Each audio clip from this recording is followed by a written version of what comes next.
Sí, tenemos un temblorcito de mano.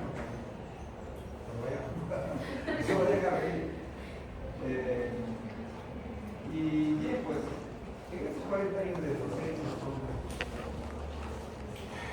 por fortuna, he podido identificar un rumbo de la docencia en la Facultad de Medicina del país que es saludable, en verdad, saludable, porque ha permitido que nos vayamos ubicando cómo enseñar farmacología y cómo ustedes aprender farmacología. A propósito, jóvenes, por favor, esto que quede como una verdad de principio fundamental. Nosotros, los docentes en general, no venimos a las universidades a dar información, eso me quede bien claro. Por favor, jóvenes, lo que venimos es acompañarlos y orientarlos para que ustedes consigan la mejor información que hay a la mano y cómo lo asimilen, cómo lo interpreten y cómo lo apliquen. Eso es otra cosa. ¿Por qué les digo esto? Porque, por ejemplo, en el curso que se hace acá en farmacología es un curso atosigante, abusivo, antipedagógico. Y yo he entrado de frente a chocar aquí, ahí he chocado bastante con los colegas. Porque yo sé que estaba acostumbrado, algunos de ellos digo, doctor, la farmacología es amplísima. Así que más bien hemos hecho un esfuerzo para poner lo más importante en el temario. Miren, por ejemplo, ahorita tenemos que tratar, cuando menos conversar con ustedes sobre 4 temas. Por favor. Una hora pedagógica, por si acaso tengo una formación pedagógica suficiente, por si acaso. Docencia universitaria. Entonces, una hora pedagógica se debe basar en la famosa regla 20-10-30, ¿sí? Perdón, 10-20-30. Máximo debería un docente exponer en su hora académica máximo 10 diapositivas. Esas 10 diapositivas deberían ponerlo en 20 minutos máximo, y los 30 minutos que quedan sin utilizarlo para explicaciones, informaciones, dar algún comentario adicional, datos importantes que a veces son complementarios. Es otra cosa. Pero venir aquí y estar metido en una aula 3, 4 horas es patogénico. Y ustedes están tomando apuntes, tomando fotos, grabando, no, jóvenes, no, eso es incluso antipedagógico. De inicio planteé aquí la necesidad de cortar el temario. No, me dijeron, oigan, lo que yo estoy proponiendo no es que se me ha ocurrido a mí. En esos 40 años que les digo, yo estoy permanentemente yendo a Lima a las reuniones de la Universidad Peruana de Farmacología, a Estefan, la Asociación Peruana de Facultades de Medicina, y discutimos sobre las tendencias modernas que hay de educación médica.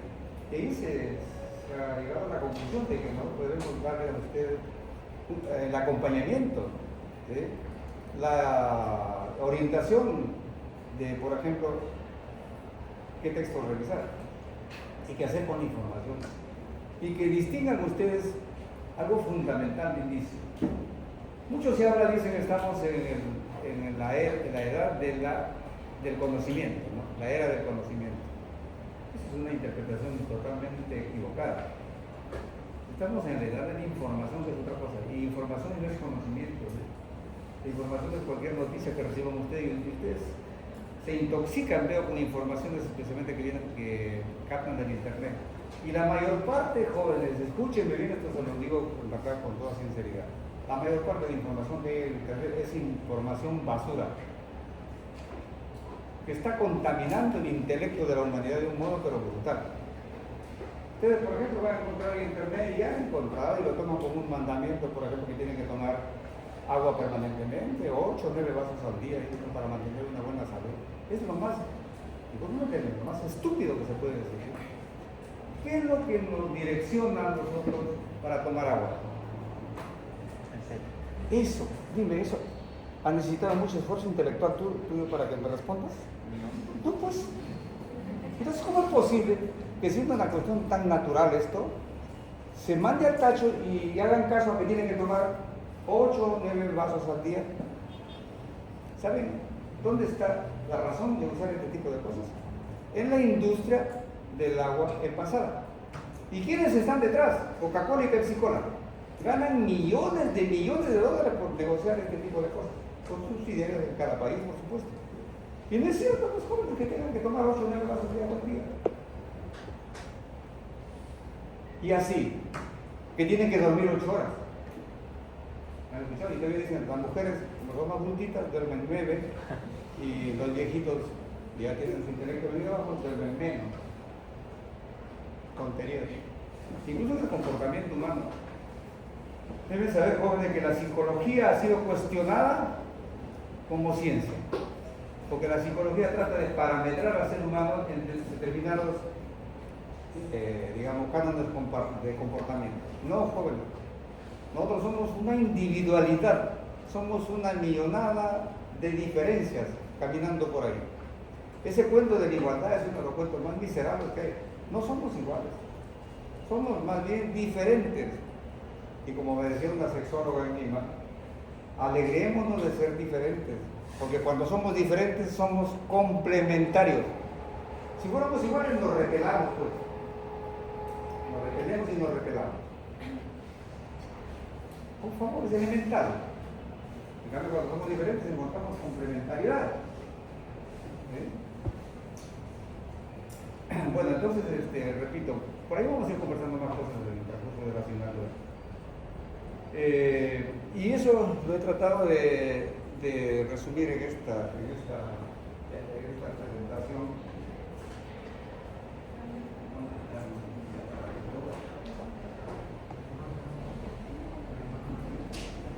Estoy entrenando esto porque me han venido los mamarrachos y se me malograba cada rato y ya estoy un poquito modernizando. ¿Qué tengo que hacer acá? Oriénteme así como estas cosas. Me voy a manejar ahora mismo.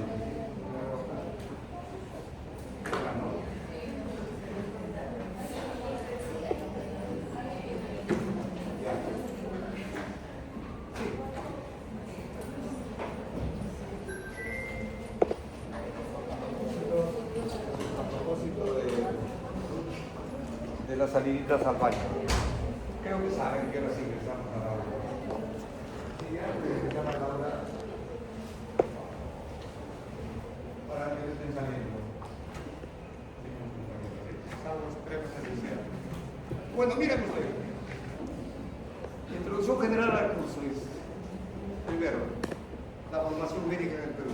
Jóvenes, las facultades de medicina del Perú, todas, privadas, públicas, por ley, tienen como meta fundamental formar médicos generales. Las facultades de medicina del país no tienen como meta principal formar especialistas, no jóvenes. Eso se forma en un nivel posterior que se llama nivel de posgrado. Aquí entonces tenemos que hacer lo posible porque ustedes se formen como médicos generales, pero buenos médicos generales. El ser médico general no significa tener un nivel de competencias subordinado, mediocre.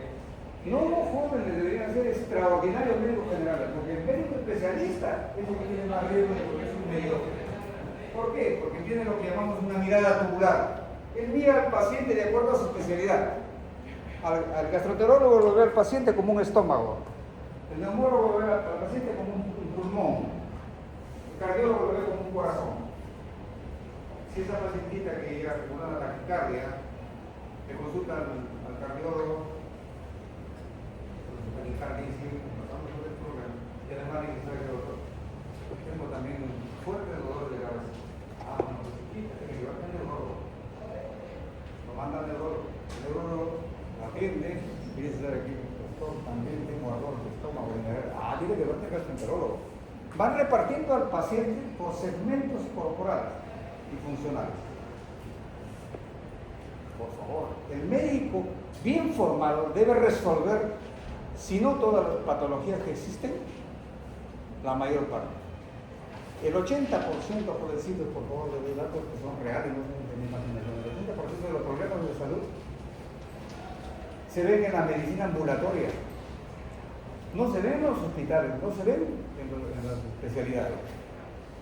Entonces, pues, la idea es formar buenos médicos generales que resuelvan en el 80% de casos todos estos problemas. Y algunos, obviamente, tendrán que ser atendidos a nivel ya un poco más complejo. Ahí tienen lugar las especialidades, ¿sí? Entonces, por favor, jovencitos, cuando menos al terminar su carrera en este tipo de facultades, deberíamos procurar que su formación sea lo suficiente para que fueran excelentes en verdad médico y no vayan a dar pena por ahí los servicios donde a veces van en esos, digamos, en los estudios posteriores. Entonces, en el pregrado, repito, se forma médico general. Después, si es que la universidad tiene, o la facultad tiene, les brindará una posibilidad que hagan un posgrado. Pero la condición es que primero tengan una condición excelente de médico general. ¿Sí? Y ahora, sobre la farmacología, es una ciencia fundamental, no porque estemos haciendo la docencia acá y el curso, no. ¿Saben por qué? Fundamentalmente porque la medicina que hacemos en la actualidad en todo el mundo es una medicina farmacológica, es una medicina curativa.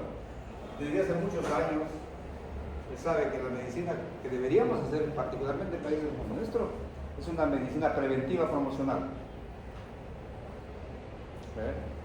Todos estos procesos de salud, la mayor parte que podemos encontrar en nuestro mundo cotidiano, son enfermedades que se pudieron prever, se pudieron prevenir en base a educación médica de salud, a aspectos preventivos promocionales, ¿sí? A higiene, a educación ambiental, ¿sí? En verdad, así debería ser el ejercicio de la medicina en nuestro país, pero está al revés. El libro que tienen ustedes como más importante en farmacología es el Gundam, que se llama Las bases farmacológicas de la terapéutica. Ese nombre es extraordinario, porque nos está diciendo que se supone que ahí vamos a encontrar los fundamentos de cómo usar los medicamentos.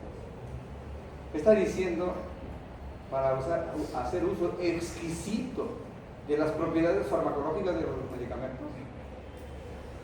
No, jóvenes, eso a lo mejor tendrán que saber los que se van a formar como farmacólogos.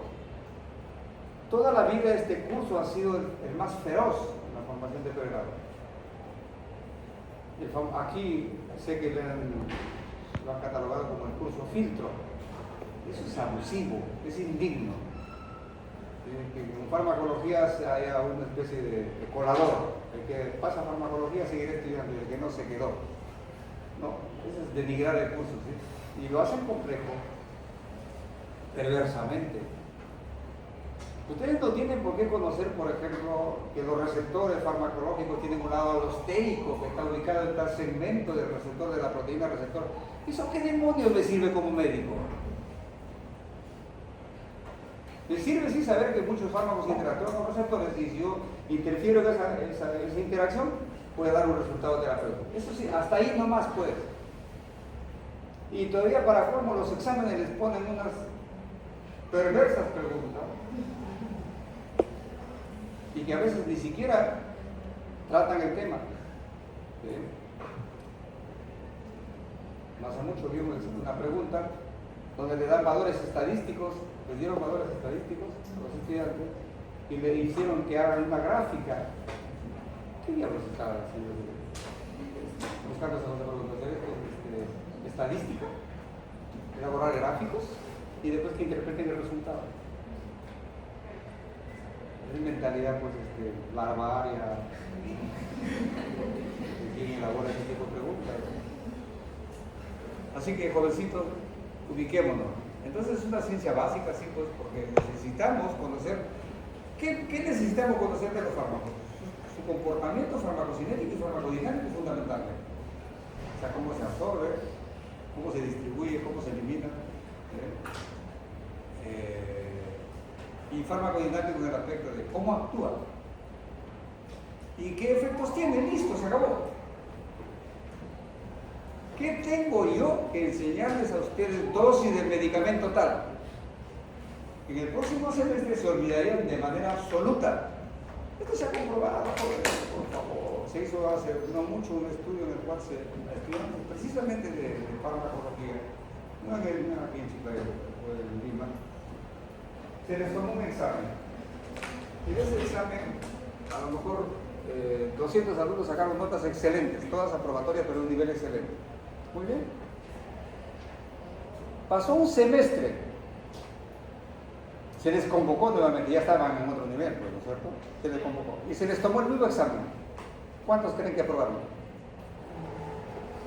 Ninguno. ¿Por qué? Porque habían respondido básicamente de memoria, pues, preguntas de memoria y preguntas que nunca se suscitaron en un dominio del conocimiento, de la información, perdón, para que se convierta en conocimiento.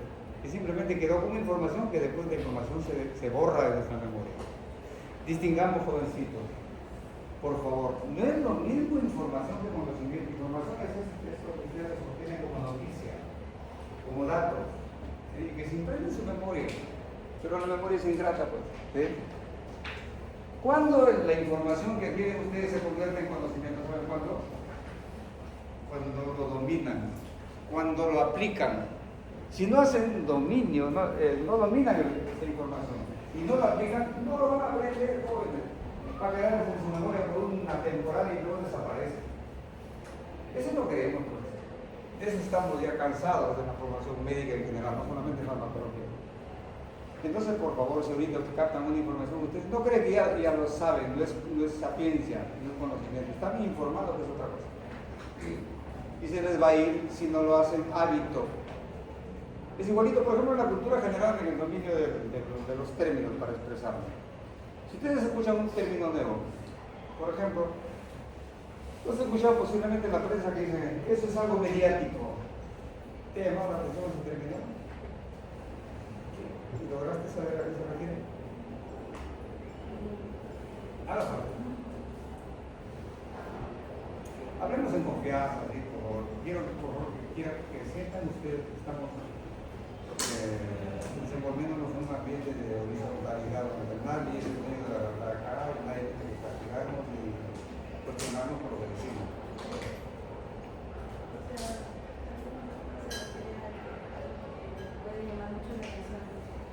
Ya, más o menos está por ahí. Para ahorrar el tiempo. Se refiere a los medios y particularmente a la prensa. Entonces, un dato que sale en la prensa y de, eso es algo mediático, ¿no? Especialmente la televisión, algo de medios de información. Entonces, alguien puede echar el término mediático y te llama la atención, pero si no averigua qué significa y no lo aplica, no lo usa, no lo va a aprender, pues. Tú puedes aprender términos nuevos y lo vas al diccionario, ves el significado y listo, pues. ¿Crees que ya lo aprendiste? Si no lo aplicas, no lo haces parte de tu lenguaje cotidiano, se perdió. Es dominar la información para que se convierta en conocimiento. Y eso traten de hacer por cualquier información nueva que les llame la atención, utilícenlo, por favor, háganlo parte de su cotidianidad, ¿sí? Bueno, entonces, hay que tener en cuenta, ¿sí?, que la farmacología que debemos hacer en este nivel en que están ustedes, pues están en quinto ciclo, ¿no? Es una farmacología básica. Farmacología básica, no es farmacología clínica o terapéutica. La terapéutica o la farmacología clínica lo tendrán que hacer cuando estén con pacientes, con casos clínicos. ¿Estamos? Ubiquémonos, por lo tanto, no es conveniente hacer un curso como el que tenemos que obligadamente hacer como estamos haciendo.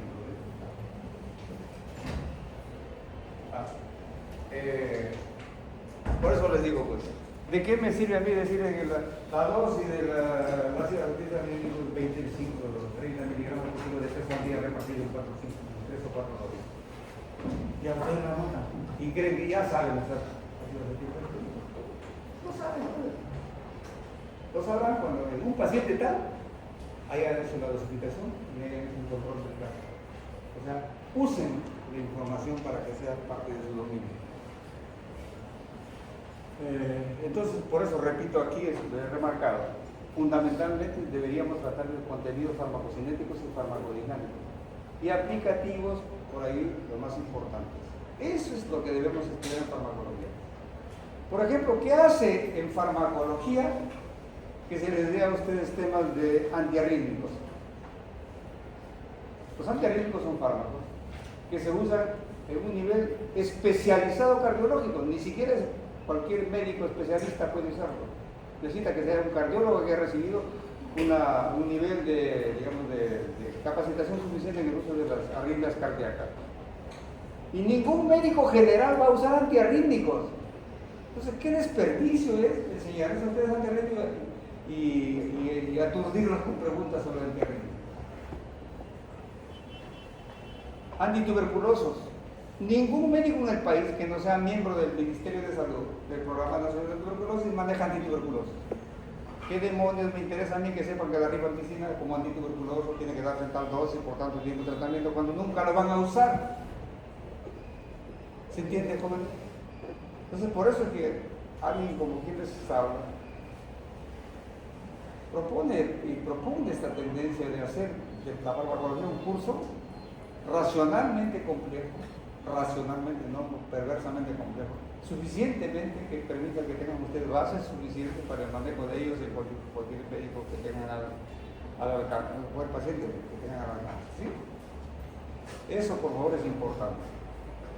Bueno, entonces,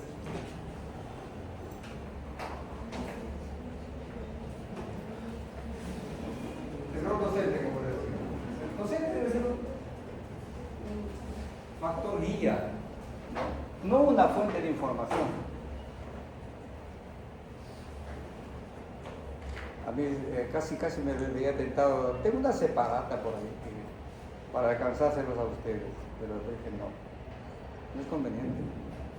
¿Por qué? Porque desgraciadamente eso induce también a que el estudiante solamente lea lo que tiene a la mano. No, porque el objetivo no es eso, sino que ustedes busquen la mayor cantidad de información y a que les llame la atención lo podríamos conversar en el momento que crean conveniente, ¿sí? Ahí está, este asunto es pedagógicamente importantísimo, niveles de profundidad y de dominio. Cuando hablamos, por ejemplo, sobre el mecanismo de acción de los AINE, antiinflamatorios no esteroideos, a un estudiante de medicina, obviamente tenemos que informarle y hacerle saber que todos los AINES actúan interfiriendo con la síntesis de prostaglandina. Pero se supone, esto es otro asunto importante, que ya tienen conocimiento básico de lo que son las prostaglandinas y cómo ocurre el proceso inflamatorio. Si no tienen eso, ¿qué hacemos informándoles la farmacología de los AINES? Por eso los cursos que están en la currícula médica tienen que estar concatenados. Y algunos por eso que se les llama requisitos. Tienen que tener una base fundamental de fisiología de ustedes, para que entiendan, por ejemplo, cómo actúan los IBPs, inhibidores de bomba de protones, en la patología gastrointestinal ácido péptica. Si no conocen cómo en la secreción gástrica, qué rol juega la bomba de protones por la hidrogenión potasio ATPasa, ¿cómo van a entender el mecanismo de acción de los IBPs?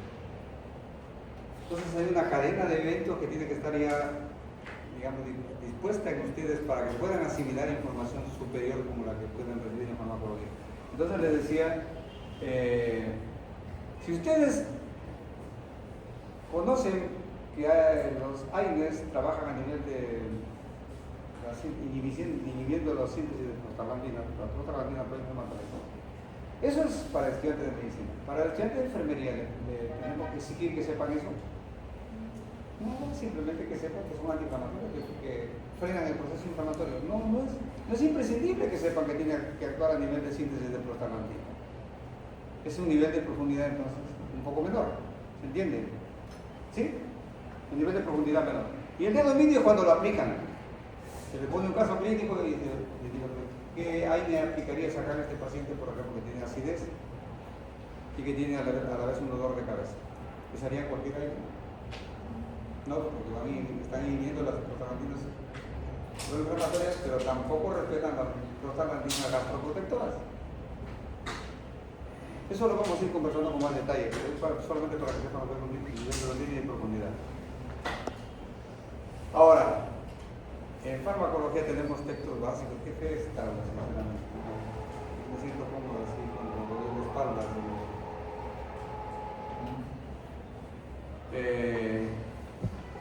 Hay libros considerados como Biblias en la formación médica en diversas asignaturas. Y Goodman es el libro más importante en el mundo, por cierto. Pero algunos coleguitas por ahí han expresado de que no, que el Goodman está desfasado, que cada vez viene aquí con 5 años de atraso. Oigan, qué tontería, qué cabeza hueca. Dicen, no, yo tomo información de la revista que se publican en la última fecha cercana al evento de la clase. Jovencitos, por favor no cometan ese error. Es cierto, el médico general, el estudiante de medicina tiene que estar actualizándose permanentemente y hay que tener la posibilidad de adquirir información de reciente. Pero nunca lo tomen como verdad absoluta una información reciente, porque probablemente en el transcurso del tiempo esa información va a quedar invalidada. Como ocurre con los medicamentos, por favor, desde este momento les digo.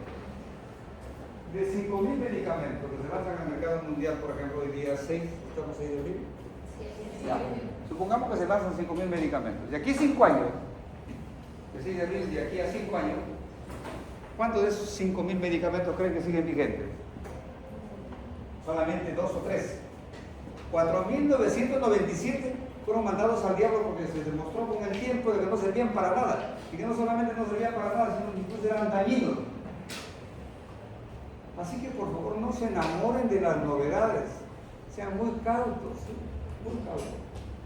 En cambio los medicamentos que tienen de hace tiempo ya validados por experiencia clínica mundial, por favor, se justifica que lo tengamos en uso, ¿no? El conocimiento es más friable, dice, con el tiempo. Claro que sí.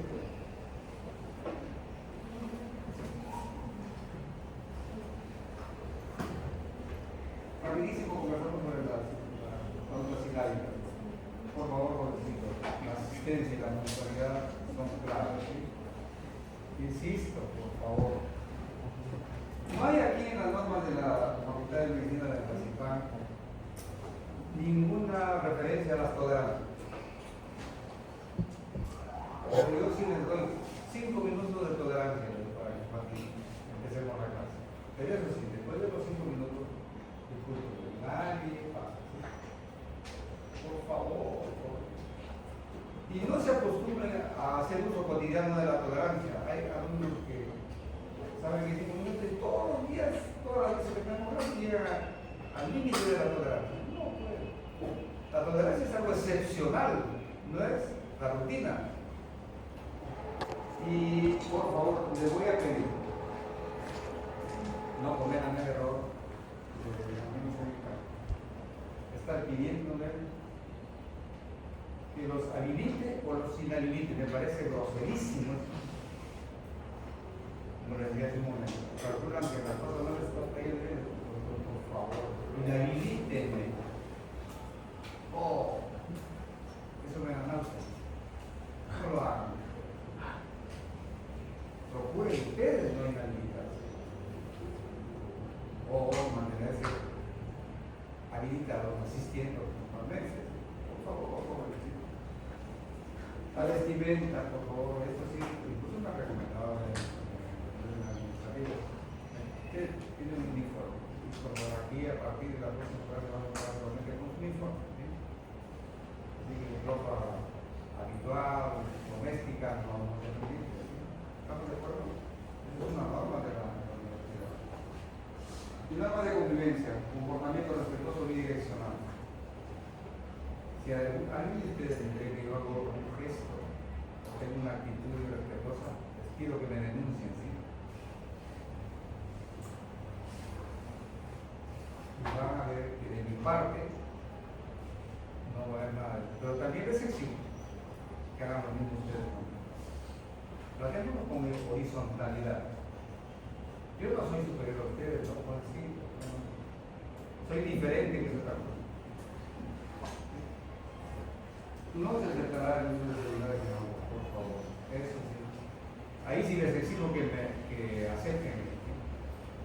Les comentaré lo que siempre comento en aulas, que haya una serie confirmaciones, incluso el uso de este tipo de tecnologías cuando es abusivo, es completamente lesivo en el aspecto neurológico, en el aspecto del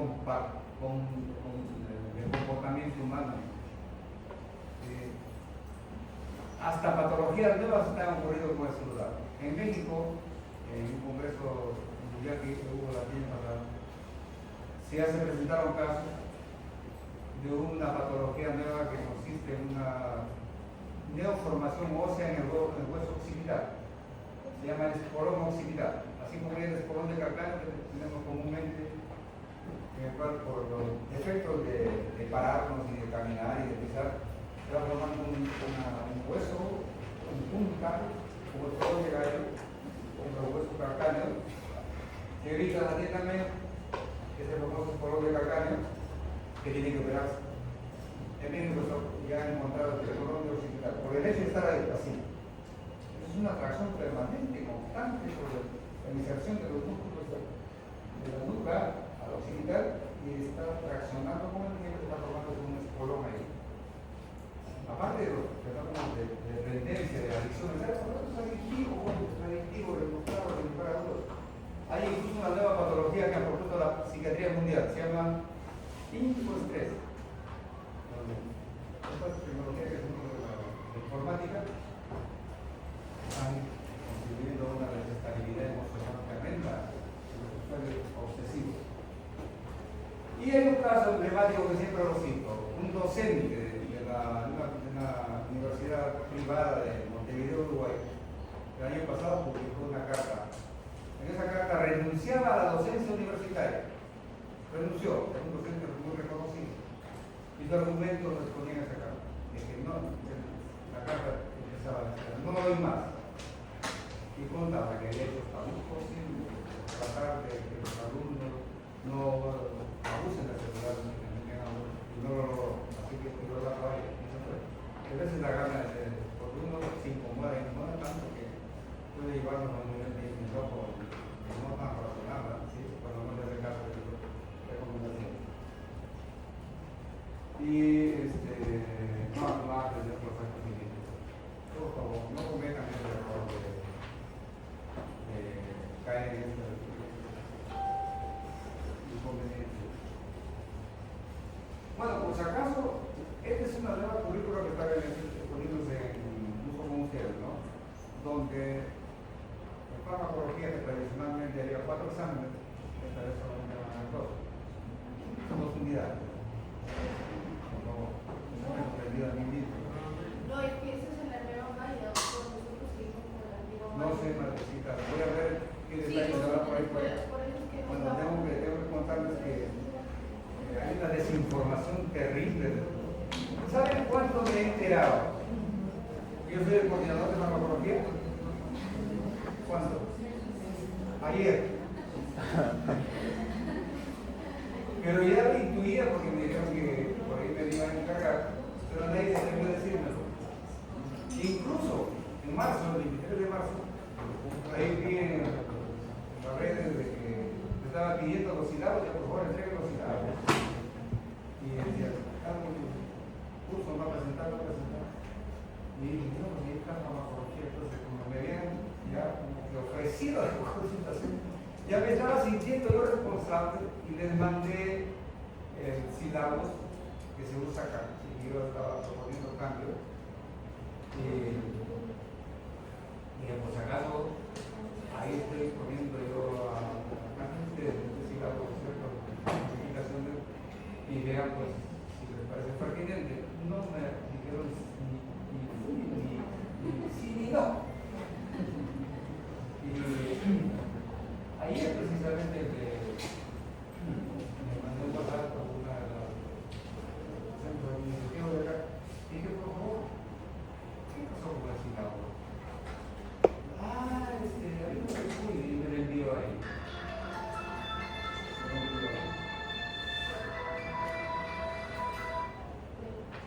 En verdad hay un nivel de desorden tremendo. Pero ahí está, por si acaso, solamente 2 exámenes. Como dices tú, que a lo mejor se aplicará, a lo mejor tiene una cultura diferente. Ni siquiera, como le digo, sé si hay 2 currículas.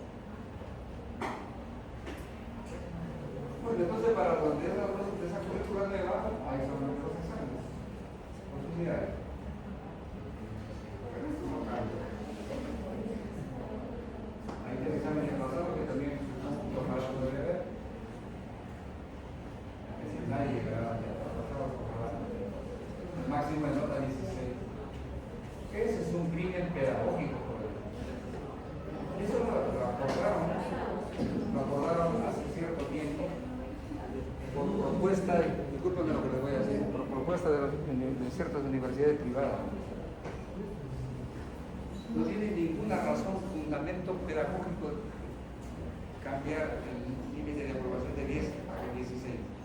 Simplemente para que haya más desaprobados. Y al haber más desaprobados, habrá más alumnos que se van a matricular otra vez en la universidad, habrá más ingresos para esa universidad y viven felices y contentos, diciendo que son exigentes. Exigentes para lograr, no para darles calidad formativa. Es abusivo, francamente. Y se ha generalizado ahora que el Ministerio de Educación, las primeros dos se han incorporado desde el principio de una nota aprobativa de bueno, rapidísimo entonces, veamos esto. Después, por favor, voy a pasar a la delegada y lo debo compartir con todos ustedes esta presentación. Entonces, ¿qué tenemos ahí respecto a la farmacología? Como dije, es una ciencia básica, dinámica. No hay ninguna ciencia médica que sea más dinámica que la farmacología. ¿Qué significa dinamismo? Que está permanentemente actualizándose, renovando, cambiando. Y necesita que el alumno y el médico estén actualizándose permanentemente en farmacología. Bueno, ¿qué estudia? Pues lo dije en la propiedad de efectos bioquímicos y fisiológicos e interacciones con los seres vivos y los usos de estos fármacos. Eso es lo que estudia la farmacología. La historia, pues simplemente para referir a lo que ustedes ya saben, primigeniamente saben que se usaban plantas, sustancias naturales, incluso del reino mineral o del reino animal, como fuente de productos terapéuticos. Por si acaso, por ejemplo, la insulina, hasta hace no mucho tiempo, se extraía del páncreas de cerdo. No había insulina, digamos, sintética. ¿Sí? Y hubieron culturas que, como ustedes ya conocen, usaron notablemente, ya de manera sistemática, principios farmacológicos como los mesopotámicos, los hebreos, ¿sí? El famoso código de Hammurabi, así como el papiro de Eber, y ahí incluía descripciones sistemáticas de medicamentos que para ellos realmente eran bastante eficaces, ¿no? Y hay productos farmacológicos que son históricos. El opio se usó desde hace miles de años como analgésico, incluso como hipnótico, donde ya se usaban ciertos fundamentos científicos, variamente, pero ya se usaban Grecia, la parte de la Magia de la cultura occidental, y Hipócrates, el más emblemático que existe, Galeno en Roma, ya sistematizaron el uso del medicamento. Por ejemplo, Discónides ya describió 35 fármacos de origen animal y moderna de efectividad. Arabia. Quiero rapidísimo contaminar el tema. La cultura árabe musulmana en verdad ha sido brillante, brillante. Y es la cultura más agredida por el occidentalismo que lo domina, especialmente en base a la religión judeo-cristiana.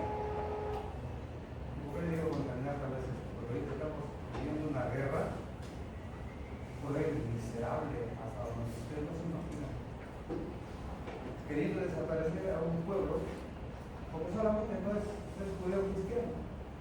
¿Y quiénes lo están haciendo? Los judíos. Aquellos cuyo Dios les dice que tienen un derecho a dominar, a asesinar, a matar a aquellos que no creen en la religión judeo-cristiana. Por ejemplo, ustedes son católicos cristianos y creen en Jehová, lean la Biblia y se van a espantar de todo lo que en la Biblia les dispone como orden para que sus súbditos cumplan. Matar a los bebés de pecho les ordena, matar a las madres que están, hasta sus animalitos, hasta tal o cual generación, por no creer en él. Disculpen, no quiero sembrarles a lo mejor dudas de su fe, pero lo que me interesa es que cuando nosotros, todos ustedes, ojalá, adoptan verdades, estoy seguro de que esa verdad está fundamentada y que no sea instrumento para el crimen como está ocurriendo ahora. Es salvaje lo que están haciendo con preparando, como sabemos que eso es absolutamente falso. Pero en Israel sí tiene cantidad de armas nucleares y nadie le dice nada. Bueno, entonces el mundo árabe ha contribuido muchísimo al mundo de la ciencia. Recordemos, por ejemplo, que el alfabeto que tenemos, ¿qué origen tiene? Árabe. Musulmán. Alfa, beta, son árabes. Y así. Bueno, entonces, también participaron en la farmacología. El periodo moderno de la farmacología empieza con el descubrimiento de las sulfas. Las sulfas son los quimioterápicos primero que se usaron en el mundo para combatir infecciones. Luego vienen importancia las penicilinas en el 40 del siglo pasado. Últimamente ya hay tanta modernidad como, por ejemplo, encontramos la terapia génica y la farmacogenética. Y no creo que esté haciendo un poco rápido, pero el asunto de los temas no obligan a esto. Entonces, decimos que el origen de los fármacos se basaba originalmente de los tres reinos de la naturaleza: vegetal, mineral, animal y por último ahora tenemos los sintéticos. ¿Qué ramas tiene la farmacología? La farmacodinamia, la farmacocinética, etcétera, etcétera. Nos interesa los dos primeros. La farmacodinamia, que como vamos a ver después, es la que se encarga de estudiar los mecanismos de acción de los fármacos, los mecanismos de acción de los fármacos y los efectos que producen. Entonces, cuando yo sé que la aspirina, cuando lo uso como analgésico, tiene como mecanismo de acción inhibir la síntesis de prostaglandina, como les dije hace un rato, que son AINE, estoy hablando de farmacodinamia, porque además lo uso para calmar la fiebre, efecto terapéutico. Pero también tengo que saber de que, por ejemplo, se absorbe en la parte alta del intestino delgado, y se elimina por vía renal, y es metabolizado por el hígado. Ese es el aspecto farmacocinético. Eso es lo que nos interesa fundamentalmente en la farmacología para ustedes. La tendencia fisiológica fundamental de la terapéutica es muy dinámica, como dije hace un rato. Hay una producción de fármacos en lo que quisiera quedarme un poquito. Perdón, hasta aquí la tengo con ustedes. 7:40, todavía tenemos tiempo. Por miren, obviamente la industria farmacéutica que se encarga de producir fármacos y de descubrir o investigar fármacos cumple un rol fundamental, eso es innegable. Muchos fármacos son maravillas en el mundo médico. Ese es el lado bueno de la farmacología, pero desafortunadamente ha ocurrido una contaminación economicista, donde el concepto de negocio domina absolutamente el quehacer de las grandes empresas farmacéuticas. Y han llegado a un nivel de indecencia, pero extraordinario, en el cual lanzan al mercado mundial supuestos medicamentos que tendrían tal o cual beneficio y que no tendrían ningún riesgo. Cuando ustedes se ejerzan, van a ver que en sus consultorios o en los lugares donde atienden, va a llegar representantes del laboratorio que dice: doctor, le traigo este producto que estamos lanzando al mercado, que es el mejor de todos los antibióticos que usted pueda conocer. Acá le traigo estudios de respaldo, ¿sí? Impreso. Así que, por favor, tiene extraordinario beneficio. Pero además, doctorcito, si usted le receta este medicamento, curso tal de medicina interna, el laboratorio le va a pagar su asistencia. O si no, se me va a dar un viaje de placer, pues, por acá, lo mínimo que les ofrecen es aquí nomás el Puerto Pizarro. Pero después les mandan a infinidad de lugares que son muy atractivos. Pero lo que te van a llegar es que les dan un porcentaje. Ya, de acuerdo a la receta que haga usted, va a tener cada mes un sobrecito. Ese es lo más miserable que está haciendo la industria farmacéutica. Ya lo hizo como hábito. Y obviamente ha corrompido y sigue corrompiendo a una infinidad de médicos. ¿Cuál es la resultante? en la actualidad la mayor parte de médicos congresistas que recetan medicamentos porque quieren obtener esos beneficios, no porque el paciente lo necesita. Eso es criminal, joder. Pero desgraciadamente ya se hizo hábito. Ya se hizo hábito. Entonces, quiero advertirles, jóvenes, por favor, que la decencia es fundamental en el ejercicio profesional en general y particularmente en la medicina. Y pensemos siempre que tenemos a un paciente que necesita de nosotros. Cuando un paciente llega a ver a un médico, no llega porque simplemente es bonito, porque es bonita, porque quiere mirarlo, no, sino porque está poniendo en sus manos su salud. Está pidiéndoles que les ayuden, no que abusen de ellos. Es inmoral, en verdad, abusar de un paciente de esa manera y de otras más, ¿no? Y la industria farmacéutica, en verdad, les juro, jóvenes, está cumpliendo un rol terriblemente maligno, pernicioso en este sentido. Hay textos escritos, por si acaso, sobre esto.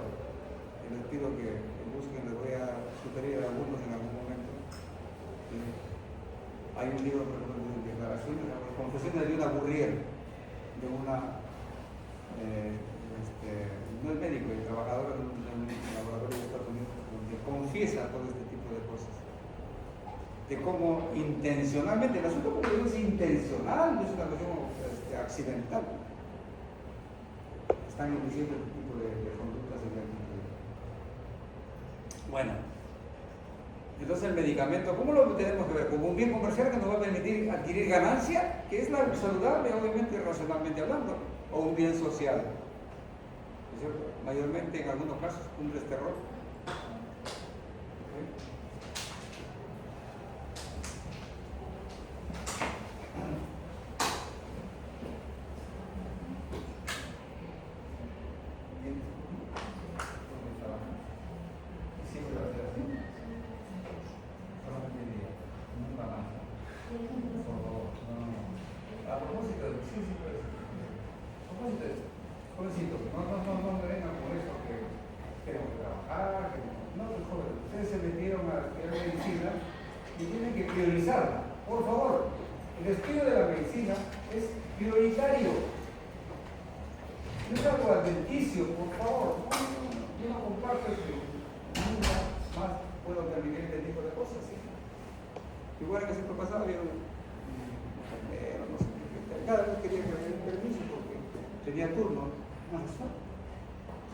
¿Sabías que hay un horario en la parte de matricular y tienes que cumplir eso?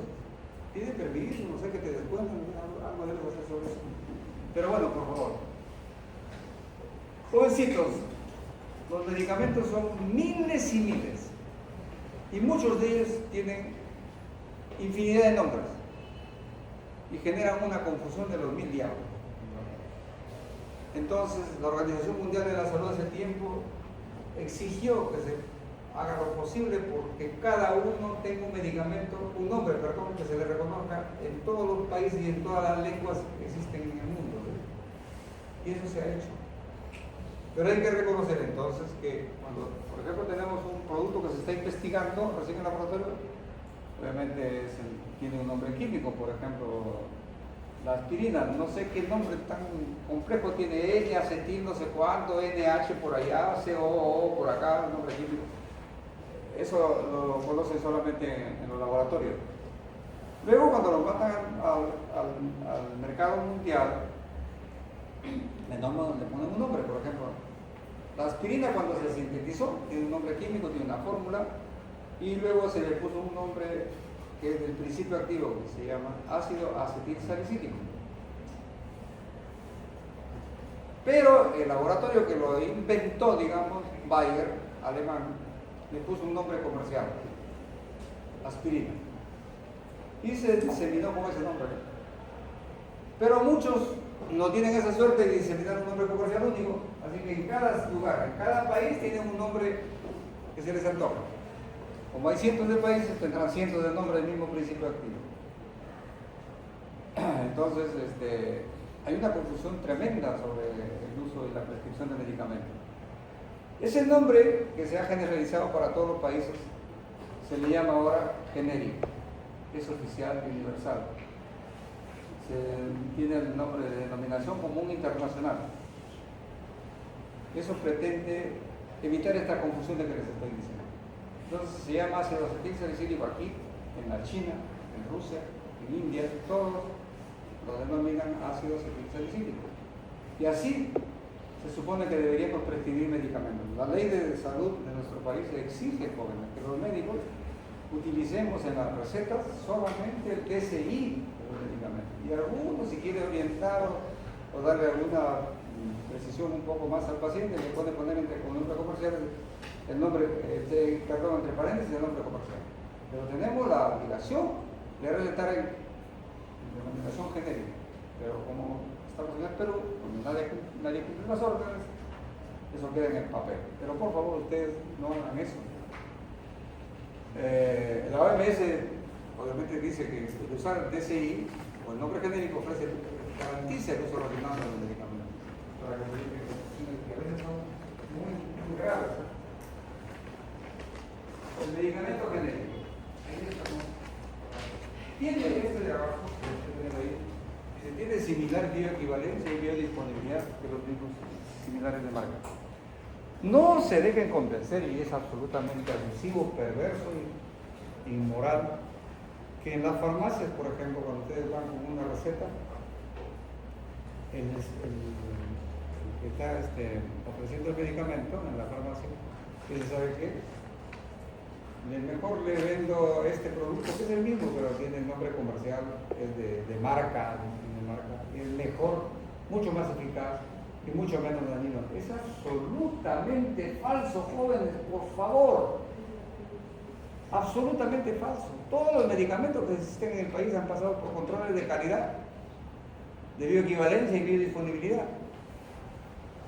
Es una falacia, es una mentira eso de que los medicamentos de marca son más eficaces. Y desgraciadamente algunos médicos creen que si recetan medicamentos genéricos van a disminuir su nivel. No, yo receto medicamentos de marca, nomás porque soy un médico de clase A1. Eso es hasta estúpido, ¿sí? Te confieso, jovencito, no es una propaganda. Nunca en mi vida receto medicamentos de marca. Sería tan tonto que si sabiendo que son malos, que lo use. Por favor, jóvenes, ¿sí? Entonces, nunca debemos despreciar los medicamentos genéricos. Bueno, aquí hay un concepto que me interesa mucho, la quiralidad, en cuanto a la naturaleza de los fármacos. Como todos los medicamentos son sustancias químicas, tienen lo que se llama la estereoisomería. Y a propósito, eso deberían de verlo cuando yo hablaba hace un momento de cursos que están relacionados entre ellos, la fisiología, por ejemplo. ¿Han hecho ustedes curso de química orgánica? ¿Tienen en su currículum? ¿No? ¿No?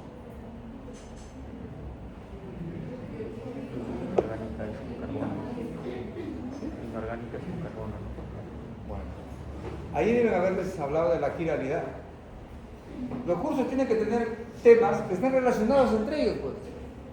La quiralidad es esa particularidad de las sustancias químicas de tener la estereoisomería. O sea, un medicamento está compuesto, y una sustancia química en general, todas las sustancias químicas en general están compuestas de dos elementos que tienen una disposición molecular a modo de espejo. Es como mis manos. Mis dos manos así, haciendo una unidad, estarían conformando un medicamento o una sustancia química cualquiera. La mitad izquierda es el estereoisómero izquierdo y este es el estereoisómero derecho. Y curiosamente en los medicamentos, en verdad es cierto, se ha encontrado que siendo parte de la misma molécula química, probablemente tiene mayor actividad terapéutica que el lado izquierdo. A lo mejor el izquierdo tiene cumple mayor rol, por ejemplo, en los efectos tóxicos. Eso ocurre en algunos medicamentos. Por ejemplo, el diclofenaco, que es un antiinflamatorio. Es excelente como analgésico, antitérmicos y antiinflamatorio. Pero en ese diclofenaco, el lado derecho de la molécula es el que le da esas propiedades terapéuticas. Y el lado izquierdo tiene que ver con la irritación gástrica que produce. ¿Se entiende? Por favor, sí, vayan llevando la hilación de esto. Entonces, ¿qué se planteó en algún momento? De que mejor sería que la industria farmacéutica elabore solamente la mitad del producto, ¿no es cierto? El isómero del dextro, y no el levo, porque el levo o izquierdo está relacionado al efecto dañino del medicamento y este al efecto beneficioso, ¿sí? Pero resumimos así. Muy bien, eso es lo que se sabe ocurre con algunos medicamentos. Y se le pidió a la industria farmacéutica que ojalá trabaje solamente el lado bueno del medicamento. Se negó la industria farmacéutica porque el resto es un costo. Y como siempre se habían usado los medicamentos, se llama racémicos, la mezcla de los dos, y siempre daba buenos resultados. Entonces, no, ¿para qué vamos a separarlo así con el medicamento íntegro? Obtenemos el beneficio que queremos y no hay daño significativo. Se negaron. Pero cuando surgen los medicamentos genéricos, la industria farmacéutica, aprovechando una condición jurídica mundial, comenzó a promover el uso de medicamentos quirales, la mitad. Por ejemplo, ustedes habrán escuchado que en la terapia de la enfermedad acidopética existe el omeprazol. O sea, algunos probablemente lo han escuchado. Ese es el medicamento racémico, la molécula íntegra, completa. Pero existe también en la farmacia el esomeprazol. El esomeprazol es la mitad buena del omeprazol. Y obviamente se promocionó como que era maravilloso, no tiene ningún efecto negativo y es superior al omeprazol.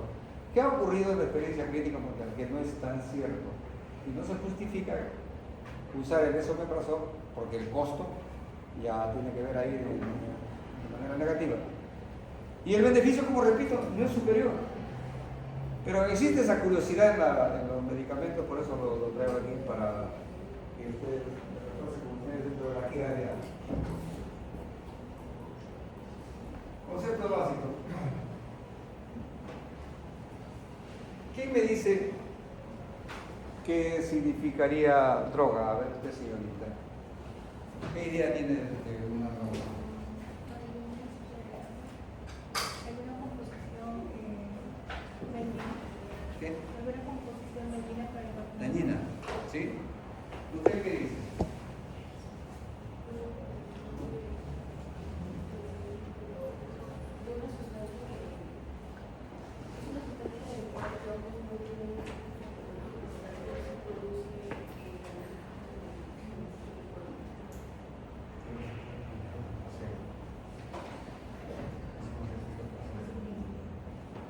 Bueno, precisamente lo que decía su compañera es lo que en el sentido común se conoce. Droga siempre nos viene la idea de una sustancia adictiva, ¿no es cierto? Dañina, que tiene componentes ya médico-legales. En farmacología, por si acaso, el concepto de droga es similar al concepto de fármaco. ¿Y qué cosa es fármaco? Una sustancia que va a producir cambios funcionales en el organismo persiguiendo un efecto generalmente terapéutico, porque no siempre es terapéutico. Entonces, toda sustancia química que produce una modificación fisiológica en el organismo se llama droga. Debería llamarse droga o fármaco. ¿Ya? Toda sustancia que produce un cambio funcional en el organismo es droga o fármaco. ¿Y qué diferencia entonces le tenemos respecto al medicamento? ¿Resultado bien? No. ¿Por qué no? Sería la suma de dos principios activos o más con un excipiente. ¿Dos principios activos? Claro, o fármaco. No te capto bien la idea. Pues el medicamento es como la suma de dos fármacos con su excipiente, por ejemplo. O más. Tendría excipiente. ¿Sí? ¿Cómo? Tendría excipiente. Sí, Tendría claro, el medicamento, tendría. tendría excipiente. A ver. Uno o más.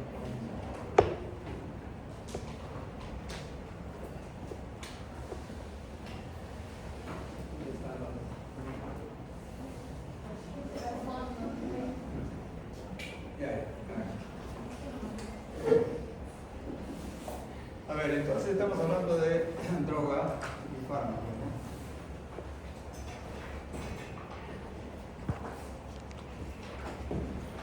Te decía diría que en farmacología son conceptos similares. ¿Sí?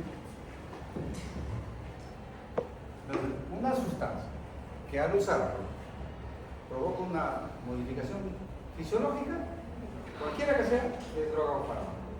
Beneficiosa o maligna, cualquiera que sea. En caso del medicamento, sí es un fármaco también, pero que tiene una particularidad.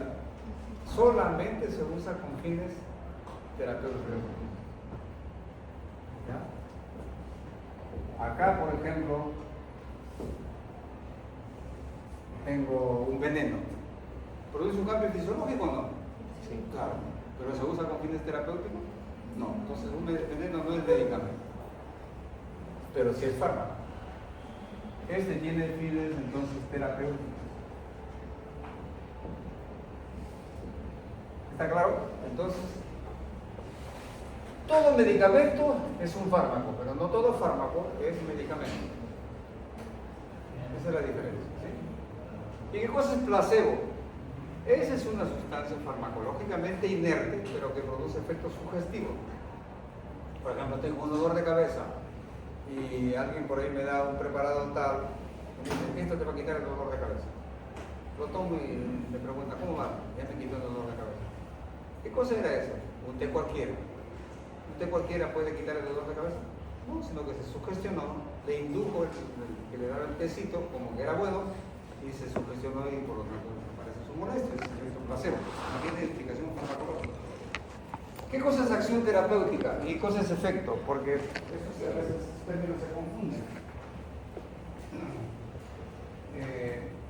¿Alguien me puede decir qué entiende por acción y efecto farmacológico?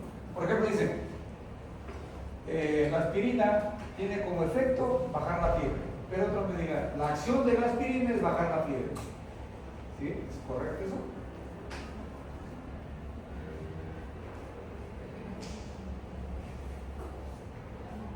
Bueno, para avanzar, eso sí.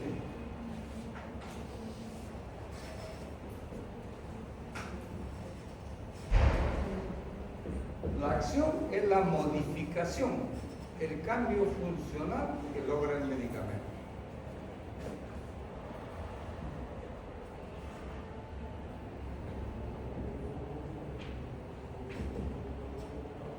Y el efecto es la evidencia de esa modificación. El ejemplo típico acá es, por ejemplo, cuando hablamos de la morfina. La morfina se usa para controlar el dolor generalmente severo. ¿Y cómo lo logra eso? Disminuyendo los centros cerebrales que tienen que ver con la función de la captación del dolor. ¿Ya? Deprimió. La acción es, por lo tanto, acá una depresión de los centros que controlan el dolor, la sensación de dolor. Es un efecto depresivo central. Depresión central, neurológica. ¿Y cómo se nota esto? Obviamente por la disminución y la mejoría clínica del paciente. La mejoría clínica, le preguntan, ¿cómo va tu dolor de cabeza? Ya no tengo, desapareció. Estamos notando que realmente le calmó el dolor. Ese es el efecto, lo que vemos. Y esto se puede cuantificar, sí, puede haber una escala, por ejemplo, de valoración del dolor, se llama EVA. Se mide con puntajes, se le aplica al paciente y se demuestra que ya bajó la intensidad de su dolor. Pero esto lo podemos ver, no, de ninguna manera. Eso es intrínseco. Entonces, la acción no se nota, no se ve, no se detecta al menos con los medios habituales, pero el efecto sí. Es la evidencia, la manifestación de la acción farmacológica. ¿Estamos? Eso es en cuanto a la acción y el efecto.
Casi informativo, ¿no?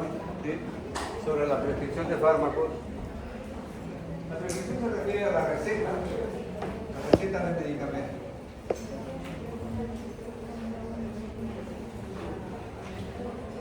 Si pueden ustedes, por favor, como estudiantes, piden a las autoridades que ya hace tiempo deberían cambiar sus pizarras. ¿Sí?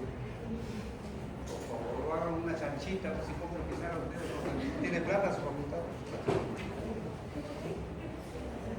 Bueno, entonces, para judicial es fundamental porque dice ahí que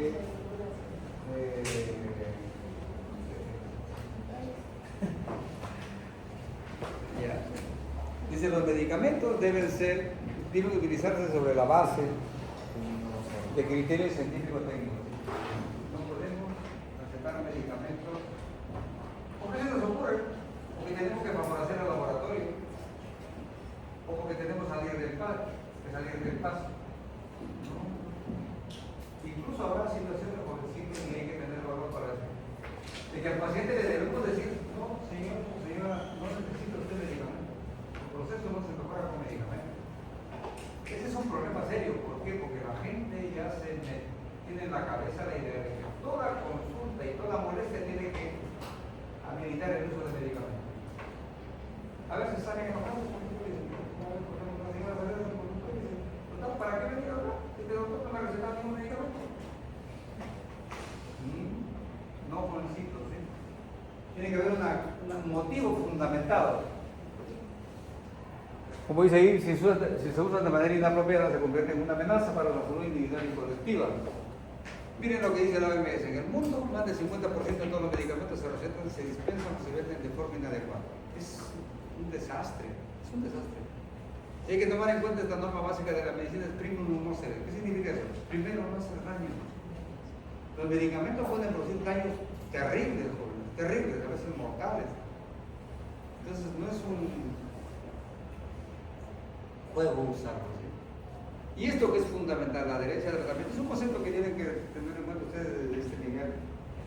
Cuando ustedes están conscientes que un paciente suyo necesita un medicamento, porque han elaborado un raciocinio que dice que es fundamental que lo use para obtener mejor hierro, para que se use. Entonces tienen la obligación también de convencer al paciente que use el medicamento tal y como ustedes le están indicando. El que logren eso se llama lograr que tengan adherencia al tratamiento. Deben saber ustedes que en nuestro medio la adherencia al tratamiento es bajísima, bajísima. La mayor parte de pacientes abandonan el tratamiento, especialmente si el tratamiento es prolongado, lo abandonan a poco tiempo de iniciar. Y eso genera problemas serios porque la enfermedad se complica, puede ser contagioso. Entonces, por favor, la adherencia al tratamiento es algo fundamental. ¿Y eso qué significa? Pues, educar al paciente, explicarle adecuadamente cómo manejar la medicación que le están pidiendo. Bueno, hay un soporte legal, por si acaso que tener en cuenta. Los únicos que están por ley de salud del país, digamos, avalados para que puedan prescribir medicamentos, los médicos cirujanos, odontólogos y últimamente las obstetrizas. Ahí hay una degradación en la no quiero comentar más, pero es un desastre lo que está ocurriendo.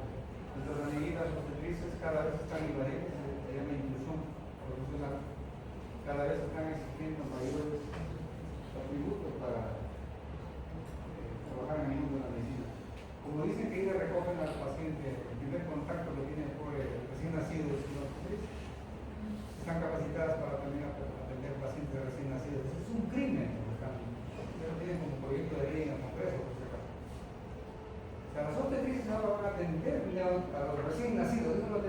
tiene ni siquiera cualquier pediatra, lo tiene que tener un neonatólogo. Pero ella dice que se siente capacitada para atender recién nacido. Logramos una ley por presión política para que lo reconozca como profesional médico. Después de los médicos, los únicos profesionales de salud que tienen rango médico, por ley de Congreso, fujimorista. ¿Qué nos da calidad de nivel profesional? El Congreso es una imposición política, no es académica. Por lo tanto, quien nos debe dar la competencia, la calidad profesional es la universidad, no el maldito Congreso. Pero en este país, el Congreso es una ley que reconoce a la población como profesionales médicos.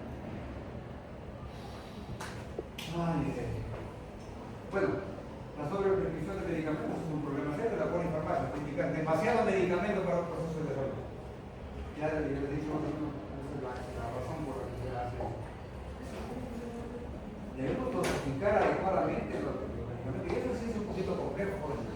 Ustedes van a tener que esforzarse tremendamente para saber que el medicamento tal se tiene que dar en tal magnitud, por tantos días, con tal frecuencia de administración diaria. Tienen que conocerlo, eso es un esfuerzo extraordinario intelectual, pero para eso estamos, para esforzarnos y ser competentes, ¿no?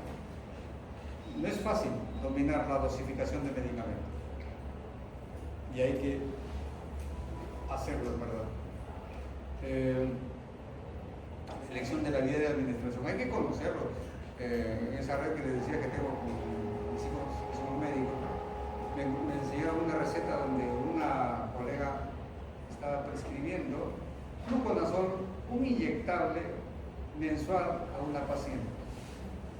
El fluconazol es un antimicótico que solamente tiene presentación oral en cápsula. Pero esta señorita ya había descubierto que había un fluconazol que le colocaba un inyectable. ¡Qué vergüenza, por favor! Estaba en una receta ahí. Prohibición de medicamentos caros existiendo alternativas de menor costo igualmente eficaces y seguras. Por favor, es salvaje. Yo escribí un libro, a algunos de ustedes se lo voy a regalar, a los que destaquen acá una unidad con la donde hago unas comparaciones de costos ahí, que por recetar medicamentos caros a un paciente se le hace la vida imposible. Por ejemplo, un caso concreto real que ocurrió acá en Lambayeque, quiero decir, con una colega que recibió una macrólido que recién había salido al mercado, carísimo, carísimo, que supuestamente reemplazaba la eritromicina, que es un alimento muy útil y muy común. Pero ella no quería recetar eritromicina, porque salió reciencito, porque estaba actualizado y utilizaba medicamentos de marca. Yo en ese tiempo era director del hospital de comarca, entonces llegó la paciente a pedirme a mí como director que le cambie la receta. Digo, no señora, yo no puedo cambiar la receta, es algo incorrecto con la prescripción de la colega. Permíteme más bien hablar con ella para que ella lo cambie. Y me fue a hablar y digo, para mí, pues digo, acá cambian esta receta. Dice, ¿por qué? La señora dice que le cuesta más de lo que su marido le da como diario la comida, para la comida. ¿Saben lo que me dijo? Oye, mira, ¿sabes qué? Mi rol aquí es prescribir el medicamento, que si el paciente lo puede comprar o no lo puede comprar, no es mi problema. ¿Qué tal respuesta, no? Ya se imaginarán también la respuesta mía. Pero es una actitud miserable, estúpida, pues. ¿Cómo es eso de que yo receto el medicamento, si puede comprarlo, es su problema, no es mío? Ese medicamento era carísimo, en verdad, valía como, en esos tiempos que en comarca ganaban como quincena 200 soles, el medicamento valía 250 soles.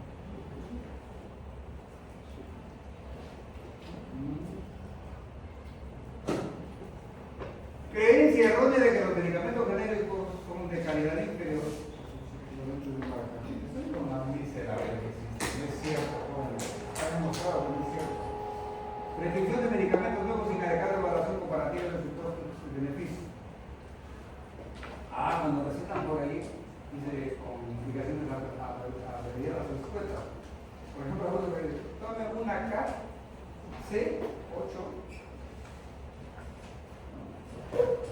A ver, tome la capsulita, a lo mejor de 500 miligramos.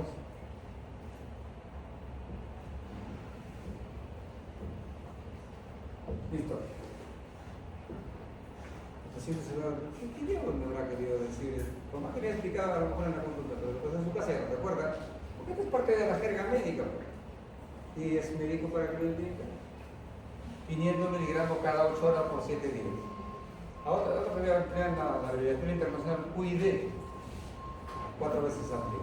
¿Qué sabe la pobre paciente de que eso significa QID? Por favor, por favor.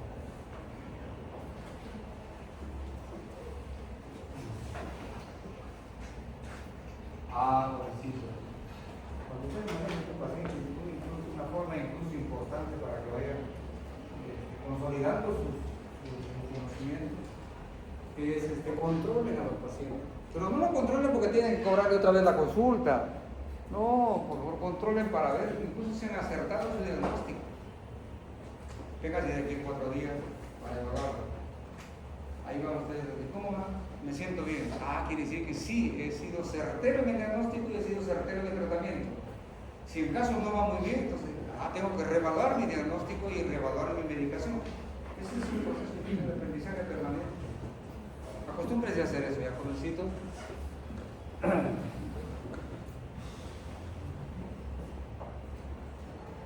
La receta, bueno, es una cuestión casi doméstica, lo que tiene el cuerpo, las indicaciones, la información de la receta. La receta, por si acaso, jovencito, es un instrumento jurídico. Por una receta usted se puede ir a la cárcel. No puede con la receta. Aquí hay un caso, lo cuento solamente para arreglar los detalles que hizo eso, de un colega que fue a parar a la cárcel, estuvo varios años en la cárcel. ¿Por qué? Porque encontraron en las pertenencias de un capturado por terrorismo de Sendero Luminoso una atención médica dada por el médico, porque estaba su nombre, estaba el medicamento. Y estaba prohibidísimo por ahí atender a pacientes de este tipo, ¿no? Tenía que reportarse al hospital de la cárcel. Y se fue a la cárcel. ¿Por qué? Porque él había dado su receta a sus alumnos. Este médico desgraciadamente era medio tramposo. Utilizaba alumnos para ciertas campañas que los alumnos proporcionaban y le daba la receta para que receten a los alumnos siendo alumnos. Utilizaba su receta, su firma ya. Eso es ilegal. Y cayó, por esa tontería, cayó en su cárcel porque consideraron que era un portero. Estuvo 3 años en la cárcel por una receta. Bueno, dice, formación a la receta. Forma farmacéutica y los brazos, listo. A propósito de eso, miren ahí entre paréntesis tabletas, ¿no? Hay que saber incluso el lugar en que estamos trabajando. Yo cuando vine acá, desde Trujillo, recibí a una paciente que tiene que dar su medicamento, que tome una tableta 2 veces al día. Y cuando mi mamá que regresó ese mismo día al consultorio en el cual me dice, doctor, ya compré la medicina, pero quería preguntarle, ¿verdad? ¿Cuántos medicamentos voy a tomar? ¿Qué tanto medicamento? Dice, mire, tiene puesto una tableta en la mañana y una tableta en la noche. He ido a la farmacia y mire la tableta tiene 20 pastillas. O sea, le llamaban a hacer tableta al blister donde están los medicamentos ahí. Miren lo que tenemos que tomar en cuenta. Se puede confundir la gente, pues.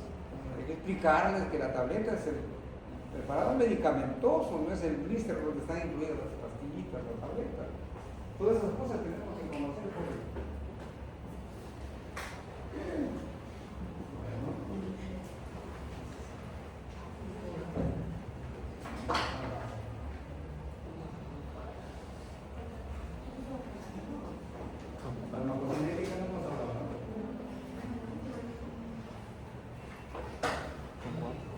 Miren, cómo les estoy intoxicando.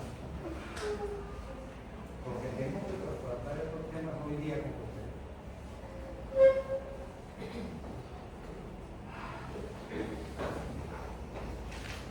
Entonces, dije que estas eran las 2 ramas de la farmacocinética y la farmacodinámica.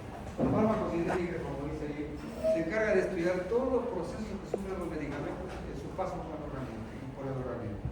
Por eso muchos dicen, no es la termotecnia. La farmacocinética estudia todo lo que el organismo le hace a los medicamentos. ¿Qué lo hace? Lo absorbe. Lo absorbe, lo distribuye, lo metaboliza y lo excreta. Con ADME.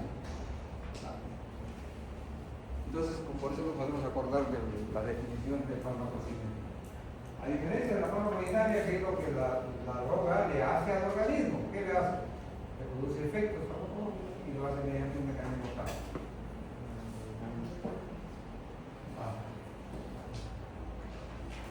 Eso solamente para ver que buscamos jovencitos cuando administramos un medicamento, que este medicamento llegue a tener un nivel plasmático.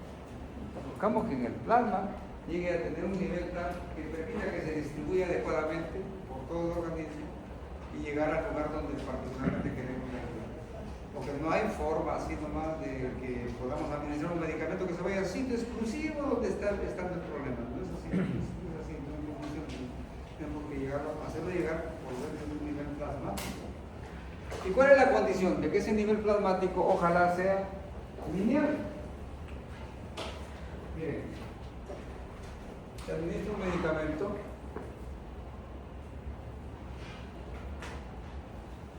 y este medicamento entonces cuando va a en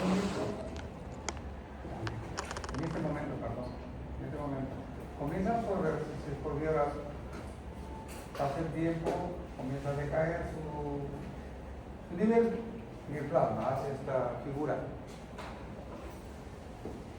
Doy el medicamento acá lo ve. Usted está chupando el dedito. No chupe el dedito porque hay mucho microbio. ¿Dónde daría el medicamento para mantener un nivel plasmático terapéutico? ¿Dónde cree que debería? En este punto, cuando ya llegó a cero, tendría que darle un poco más acá, ¿no es cierto? Aquí se tiene. Lo de acá para que se cruce bien. Lo de acá para que se cruce bien. Entonces tengo que dar un nivel plasmático para arriba de esta línea basal. ¿Sí? Eso es lo que buscamos siempre.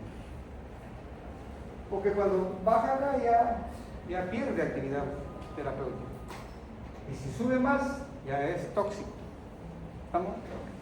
Entonces buscamos un nivel plasmático que permita que haya continuidad en el efecto farmacológico.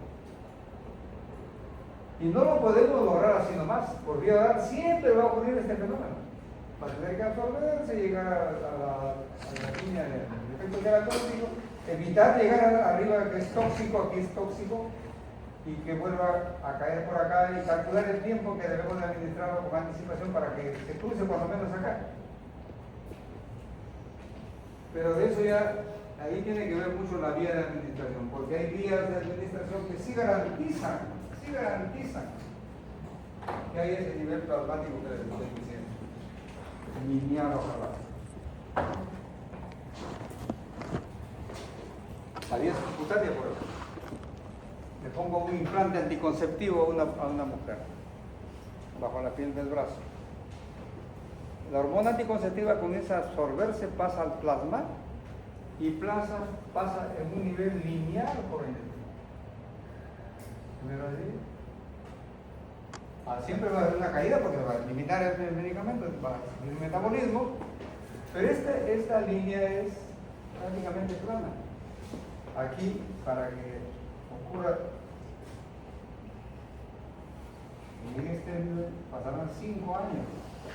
En 5 años recién, esa paciente ya tiene un nivel plasmático que no es terapéutico, no es preventivo del embarazo, pero mientras esté por acá se evita absolutamente el embarazo no deseado. Pero este no tiene picos ni valles. Cuando el fármaco está en la elevación máxima de su concentración plasmática se llama pico. Y cuando cayó abajo, los mínimos terapéuticos se llama valle. La vía oral, la vía rectal, la vía inhalatoria. Toditos tienen picos y valles, la vía subcutánea, la vía intramuscular. Pero en cambio la vía subcutánea de la vía intradérmica es lineal. Es una ventaja extraordinaria. Entonces por eso que este método no tiene fallas, ni tampoco tiene efectos tóxicos. Es el anticonceptivo más eficaz que existe en el mundo moderno. Eso es lo que buscamos entonces. Ese es el implante.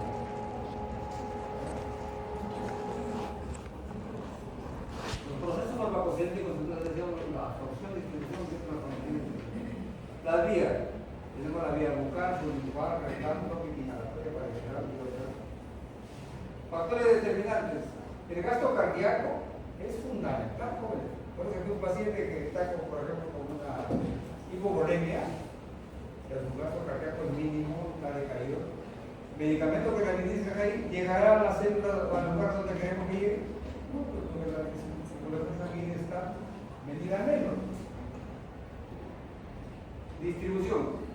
Ahí tiene que ver mucho la capacidad de difusión, por ejemplo, del medicamento, su solubilidad, gradiente de pH, la unión a constituyentes celulares. Eso es importante. ¿Sí? Existen en nuestro organismo dos barreras, digamos. Una de ellas no magnificar. Ese es un recurso fisiológico que tiene nuestro organismo para impedir que la mayor parte de medicamentos ingresen al sistema nervioso central. ¿Por qué se protege el sistema nervioso central por la barrera hematoencefálica? Por si acaso, jóvenes, en farmacología no existe, realmente, o no deberíamos considerar que existe la barrera placentaria. ¿Ya?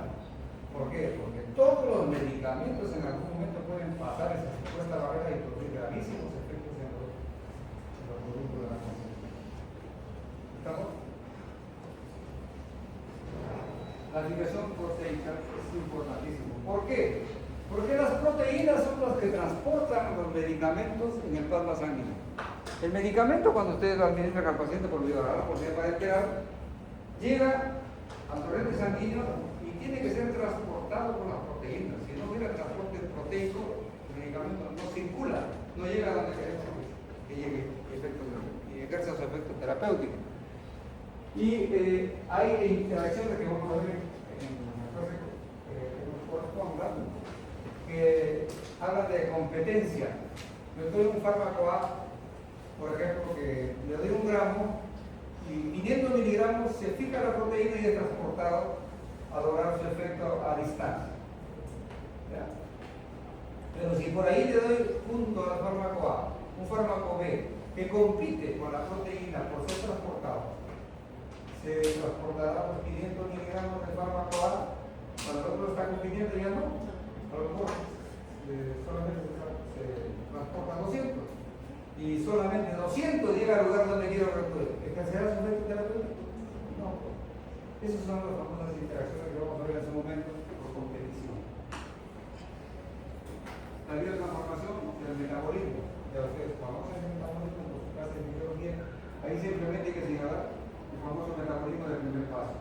Cuando administramos un medicamento por vía oral, no podemos confiar de que todo el medicamento va a llegar al lugar donde ejercemos, porque depende del aparato digestivo. El proceso digestivo puede inhabilitar al medicamento. Y ahí no solamente estamos hablando de las secreciones gástricas, sino de otras sustancias que estemos ingiriendo. Por eso que desde este momento les enfatizo, debe remarcar.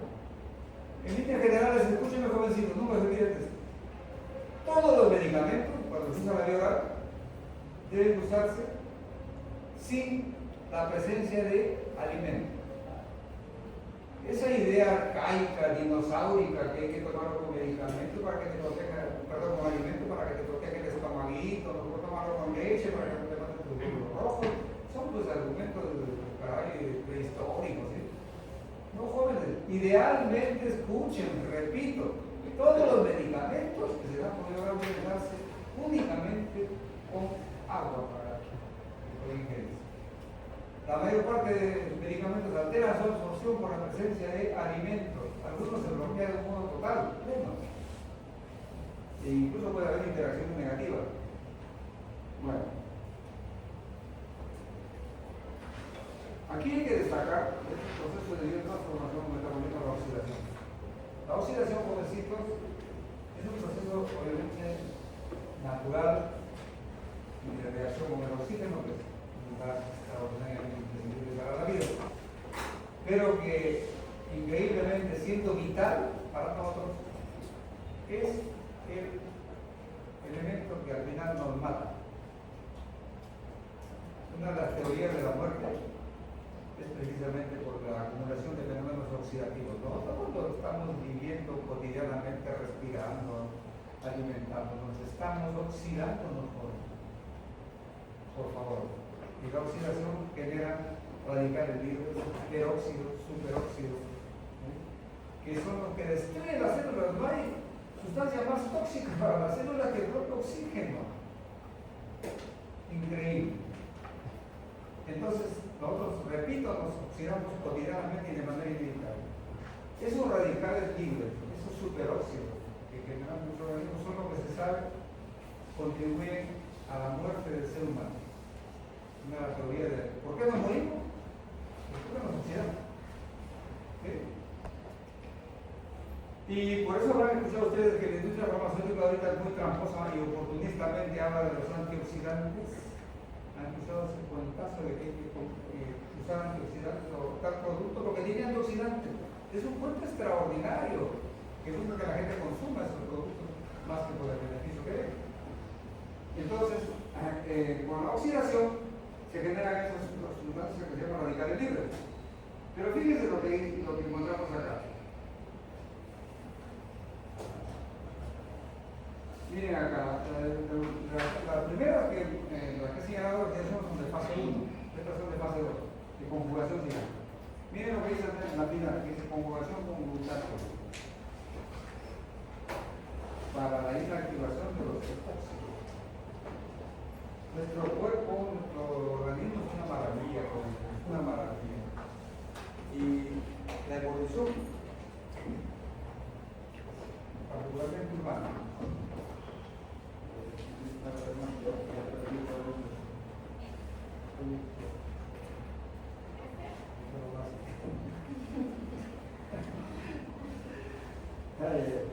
entonces fíjense, la conjugación con glutato. Así como nos oxidamos, la evolución nos ha protegido, nos ha dado la protección de que particularmente en nuestra hígado se produzca esta reacción de conjugación con glutato. El glutato es una sustancia endógena que el hígado lo utiliza para desintoxicarnos de la oxidación. Así que nuestro organismo, si estamos sanos, es competente para evitar toda la oxidación que sufrimos en nuestra vida. Necesitamos, por lo tanto, de antioxidantes. La vitaminita C, que la vitamina D, que la vitamina E, son antioxidantes extraordinarios, los bioflavonoides. Puro cuento, puro cuento. Si es que vivimos saludablemente, repito, este mecanismo nos protege de estos radicales libres de los residuos que quedan de la oxidación. Entonces, cuando estoy hablando de un mecanismo competente, es cuando hacemos una vida sana. Sabían que nosotros, increíblemente, siendo muy inteligentes, contribuimos a nuestra muerte precoz. Francamente, en última instancia, nos morimos por nuestra propia negligencia. Realmente, les juro, no es mentira esto. Y una de las negligencias más torpes y tontas que existen tiene que ver con los hábitos alimentarios y hábitos nocivos. ¿Quién no sabe que el alcohol es dañino? ¿Quién no sabe que el tabaco es un veneno? ¿Quién no sabe que otras drogas son brutalmente tóxicas? Pero qué gusto de usarlas. ¿Quién no sabe que los carbohidratos en exceso son tremendamente peligrosos? Pero qué bárbaro para ingerir golosinas por ahí por acá. Nosotros somos responsables de la mayor parte de procesos degradativos y degenerativos que conducen a la muerte. y no sabe, probablemente sí sepa, pero no cumple. Hay que sentarse correctamente, en ángulo recto. Miren, la mayor parte de gente que tiene ya 30 y tantos años para arriba va a sufrir en algún momento de rosácea, lumbalgia y el problema que llaman de riñones, que no tienen de riñones nada. Vamos a otro lado. Es porque nos sentamos mal, porque no paramos mal, porque caminamos defectuosamente. Especialmente las mujeres que usan un calzado salvaje, con unos blancos de nosotros, los tacos cortados, y van caminando por ahí todas tembleques, por ahí las derechas. Es verdad, es verdad, es verdad. Entonces, jovencitos, eso es en los malos hábitos alimentarios, es causa más notable de patologías gravísimas en nuestra época. Los hábitos nocivos de la falta de actividad física. A ver, y todos ustedes, ¿quiénes hacen deporte? Álcenme la mano a mi padre. Pero regularmente, ¿sí? Ya, más o menos 4, 6, ya que sin mentiras. 6. Todo debería ser deporte. No deportes a lo mejor de competencia, ¿no? Siquiera gimnasia, pues. Tampoco perder pero sí deberían hacer actividad física. Ahora que ese tiempo determinado que todo el mundo debería hacer por lo menos 30 minutos diarios, 30 minutos diarios de caminata recreativa. No hay cosa más maravillosa que eso, evitar el sedentarismo.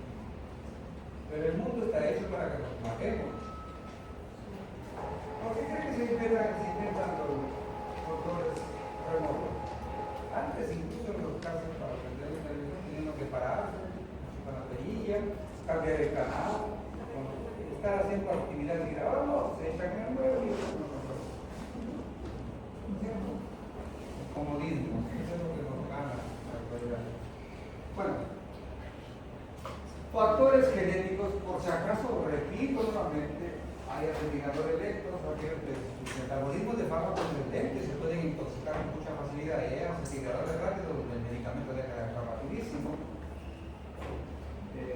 En la edad es fundamental también tener en cuenta la inmadurez enzimática que tienen especialmente los neonatos y fetos. Pero los viejitos tienen cambios no tan, digamos, notables, pero sí, el viejito generalmente tiene una fisiología diferente. Y a propósito de esto, miren cómo aprovecha la industria farmacéutica. La mayor parte de personas ancianas, cuando comen rápido se llenan. Tienen pereza digestiva, están con relaciones con el distendido. ¿Y qué cosa es lo que hace la familia? Vamos a llevar al médico, al cardiólogo. Mi abuelito ya no come bien, se distiende, hay que darle preparado digestivo.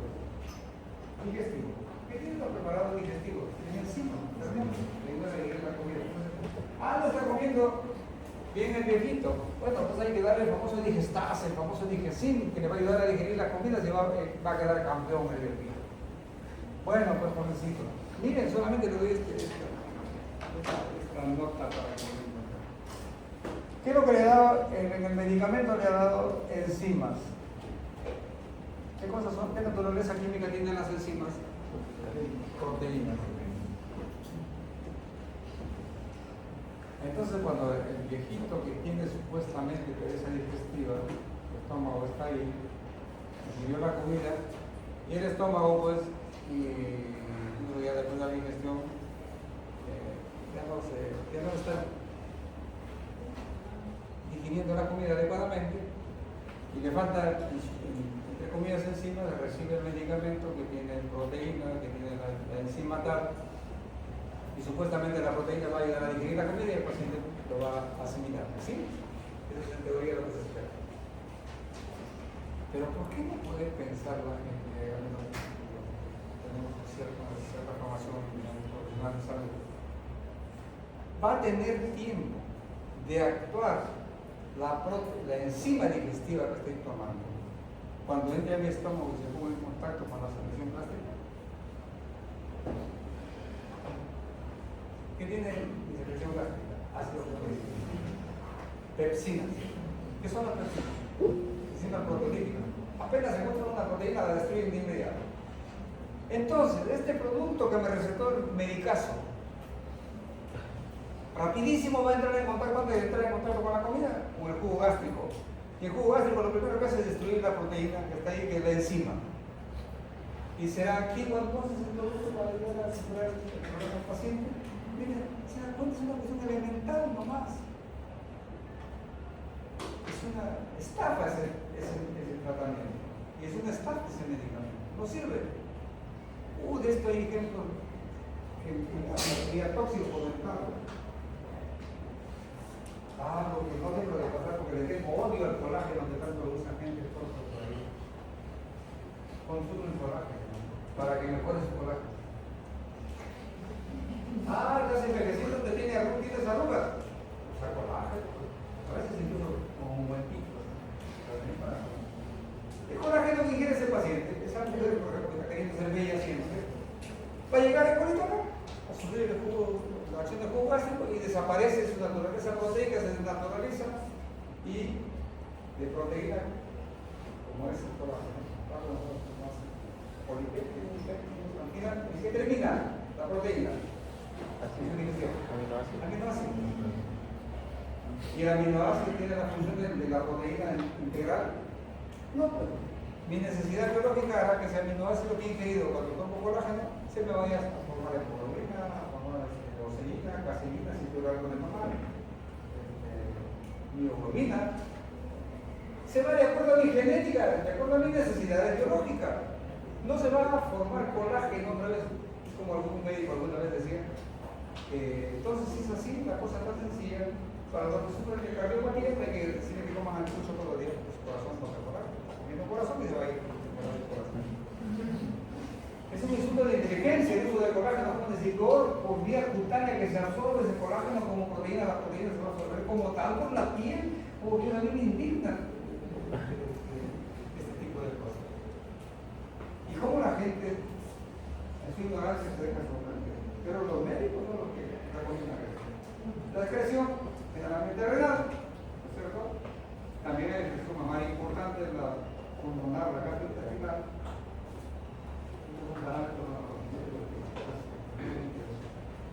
Rapidísimo, tengo que tratar el punto final que la farmacodinámica. Yo tengo que usar las ciertas situaciones.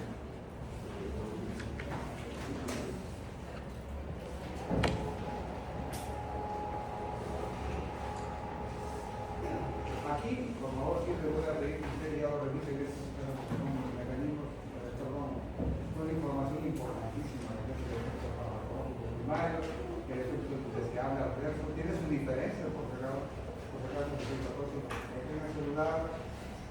¿Sí? Y tener en cuenta esto que es importantísimo. Los medicamentos, en la mayor parte de casos, ¿cómo actúan? Lo hacen mediante el uso de receptores farmacológicos. ¿Qué son los receptores? Componentes proteicos que están en la célula y que se engranan con una parte molecular del fármaco. Es un mecanismo que se llama de llave y cerradura. Es como si el receptor fuera este huequito que está en mi célula y yo tengo un medicamento que tiene una puntita que se introduce acá. Se introduce y se produce el efecto farmacológico. Fármaco-receptor. El fármaco celular, efector. Pero el receptor es el que permite que encaje el fármaco ahí molecularmente y se establezca la unión fármaco-receptor. Y para que ocurra el efecto farmacológico. Hay medicamentos que no necesitan receptores, por ejemplo los antiácidos, suponiendo que estemos con una acidez notable en este momento. ¿Por qué? Porque el ácido gástrico está irritando el estómago. Entonces salgo y consumo y les compro un antiácido, se agitan con leche, como leche que toma la gente. El Miranda, por ejemplo, malo, ¿sí? Toman un trago de medicamento y este, que es un componente alcalino, se une con el ácido gástrico, que es ácido obviamente, y lo bloquea. ¿Necesito receptores para actuar? No. Es un efecto químico puro. Entonces, no todos los medicamentos actúan con receptores. Hay estos fármacos que son inespecíficos pluralidades, los sectores hay afinidad, hay especificidad, selectividad, potencia, eficacia, actividad intrínseca. Hay varios tipos de receptores, hay canales iónicos, que son una membrana que permiten el paso de iones, sodio, potasio, calcio, magnesio, y desencadena la reacción farmacológica al pasar al interior celular. La respuesta de esto, sí, por favor, es rapidísima, en milisegundos. Yo casi como una respuesta de transmisión eléctrica. Farmacológica es rapidísima. Asociados a proteínas, acumulados, por ejemplo, los intestinos segundos mensajeros, como la ATP, etc. Ahí tenemos, por ejemplo, el receptor alfa-adrenérgico, el interactor con la adrenalina, la beta-adrenérgico, los amortiguadores como la adrenalina. Receptores ligados a enzimas, y al frente a enzimas que van a hacer una inflamación, digamos, metabólica generalmente en las células. Receptores intracelulares. Miren, aquí quiero detenerme un poquito. Vean ustedes el ejemplo de ligandos nucleares, los esteroides dentro de paréntesis, está el corticoide. ¿Por qué quiero detenerme esto? Porque los corticoides son fármacos que se usan frecuentemente en la práctica médica. Y dentro de ellos hay uno que es muy conocido, que es la dexametasona, que supongo que todos lo han escuchado. Y la dexametasona se acostumbra a usar por la mayor parte de médicos para tratar o prevenir fenómenos agudos, especialmente alérgicos. Y hay un caso muy especial del famoso shock anafiláctico. Cuando a un paciente le indican un medicamento por vía parenteral, puede ocurrir, no se sabe a quién, el famoso shock anafiláctico, que generalmente es mortal. Cuando dicen que le chocó la ampolla, se coloca un inyectable y en minutos el paciente cae fulminado y se puede morir en el momento. Bueno, ¿qué se usa ahí? En verdad sí puede ser recomendable el uso de corticoides, pero no tiene el efecto tan inmediato de los corticoides, por más potente que sean, como para salvar la vida del paciente. Les adelanto que la droga que actúa eficaz, velozmente y salva la vida del paciente es la adrenalina. Por favor, desde este momento ténganlo ahí en su chip mental, para que en cualquier momento, y ojalá nunca les ocurra un caso de esto, pero si ocurre una reacción alérgica de tal severa como eso, es el único fármaco que les va a salvar la vida del paciente. Los corticoides son complementarios como la dexametasona, pero demora muchísimo en actuar, no actúa de inmediato como la gente piensa, como algunos médicos desubicados piensan.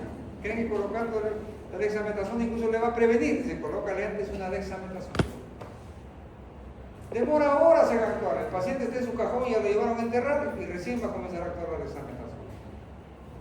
No, por favor, no se confundan. Ahí miren. Dice, la respuesta celular ocurre en horas o días. ¿Por qué? Porque estos fármacos necesitan que se sinteticen a nivel de ADN proteínas. La síntesis de proteínas no ocurre en segundos, ocurre en horas o días.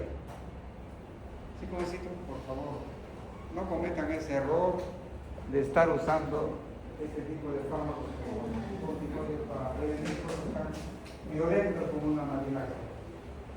La regulación de receptores, ligandos, con las drogas, por ejemplo, los exógenos de drogas xenobióticos, endógenos, neurotransmisores, hormonas,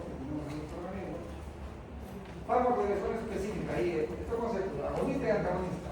Agonista, acuérdense, agonista es el fármaco que actúa como un receptor y desencadena una actividad exactamente igual que un ligando endógeno.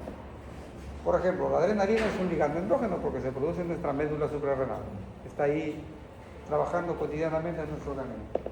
Va a interactuar con los receptores alfa-1 de mi vaso sanguíneo y le produce vasoconstricción y mi presión arterial se mantiene en lo normal. Ese es su rol fisiológico de mi adrenalina endógena. Si uso fenilefrina, la fenilefrina no es un producto natural, es un fármaco exógeno, xenobiótico, pero interactúa en el mismo receptor alfa-1 de la adrenalina y produce el mismo efecto vasoconstrictor y mantiene mi presión normal. Este producto, que no es endógeno, no es natural, no es de mi organismo, es exógeno, es una droga, pero actúa en el receptor del ligando endógeno, que es la adrenalina, lo imita, se llama agonista. Entonces la fenilefrina es un agonista de la adrenalina. complejo, un poco enredado, pero no tanto. ¿Sí? Entonces repito, el agonista es aquel fármaco que obviamente es exógeno, se extrae, ingresa en el organismo y se mete al receptor de un ligando endógeno en el organismo, en este caso la adrenalina, y desencadena la misma actividad que desencadenaría la adrenalina, lo imita. Por ese hecho se llama agonista. Al contrario, si uso, por ejemplo, propranolol o la fenoxibenzamina, la fenoxibenzamina, que es una droga, es exógena, viene y se mete en ese receptor donde actúa la adrenalina, pero no es que lo imite, simplemente impide que la adrenalina actúe. Se llama antagonista. ¿Sí? Esa es la definición de agonista y antagonista. Entonces, agonista es aquel fármaco exógeno que se mete en el receptor de un ligando endógeno y lo imita. Y el antagonista, sí, dense cuenta de esto. No estoy diciendo que produce el efecto contrario antagónico, no se confundan. Simplemente se metió en el receptor tal, impidió que actúe la adrenalina, no produjo un efecto contrario, simplemente no dejó actuar a la adrenalina. Ahí es donde se da el antagonismo farmacológico, ¿sí? No es el efecto contrario. Es diferente el concepto de antagonismo semántico al antagonismo farmacológico. ¿Quedó claro? ¿Sí?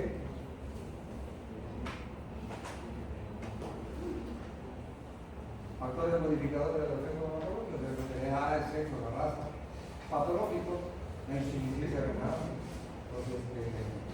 la endocrinopatía como la diabetes, la insuficiencia hepática. Farmacológico, por ejemplo, que tiene que ver con la voz, la vía de administración, ambientales, el asunto de la toxicidad ambiental, enfermedades